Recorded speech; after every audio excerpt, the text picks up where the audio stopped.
huwag mong kalilimutan. Hindi ka isinilang sa mundong ito for your own. Bakit tayo sinilang sa mundong ito? For a purpose. We are here not for nothing.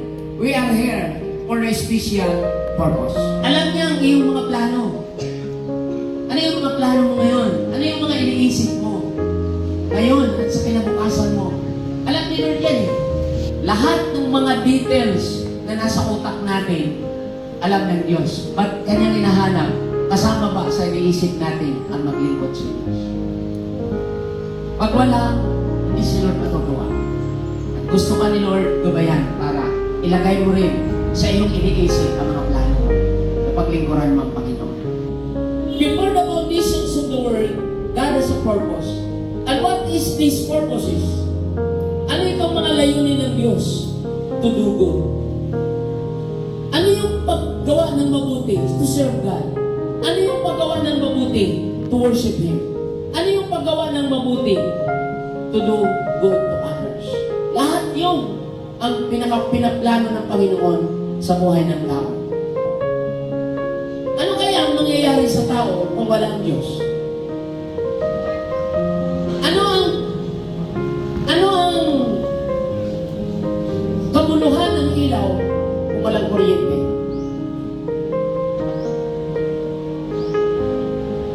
Ano ang kabuluhan ng building kung walang tao? Lahat ng ito, mga kapatid, kung wala ang Diyos, wala tayo. Para tayong nakabilad sa mainit na sikat ng araw na wala man lamang shade or masisilungan.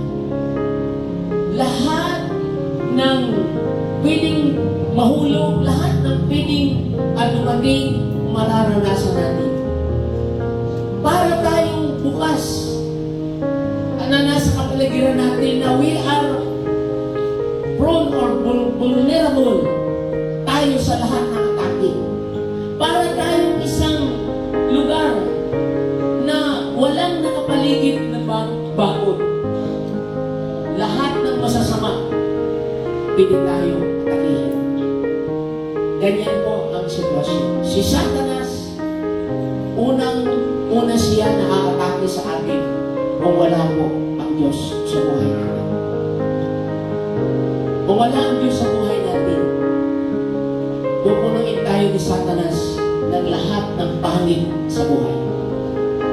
Lahat ng problema, lahat ng karamdaman, lahat ng sakit, lahat ng kabiguan, lahat ng kawalan, ilalagay ni Satanas sa buhay natin.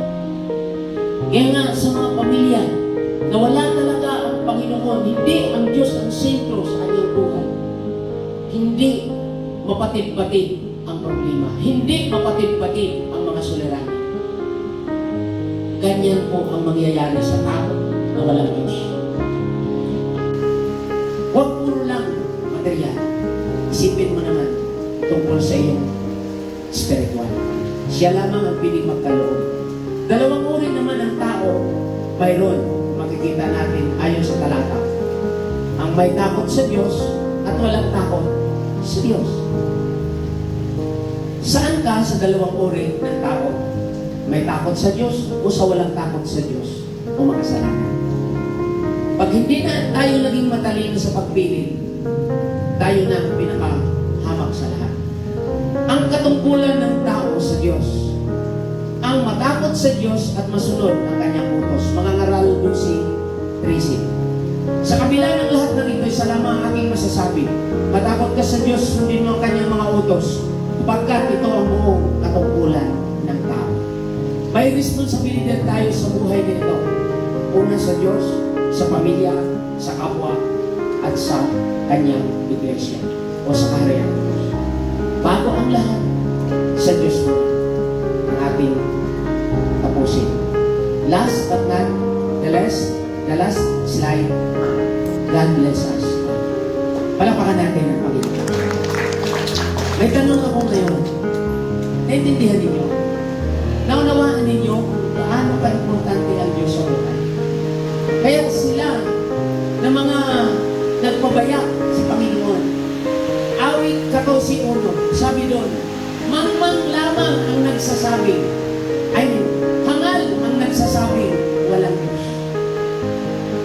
Ibig sabihin, it's a foolishness to a man that says there is no God. Hindi natin kaya, hindi tayo Diyos, wala tayong alam. Ang Diyos lang nagbibigay sa atin ng paglaman. Wala tayong lakas, ang Diyos lang nagbibigay ng lakas. Wala tayong kakayahan, siya lang nagpakaloob ng lahat ng ito. Ang kailangan mo lang, kinalangin ang Diyos sa iyong buhay. Palapakan natin ang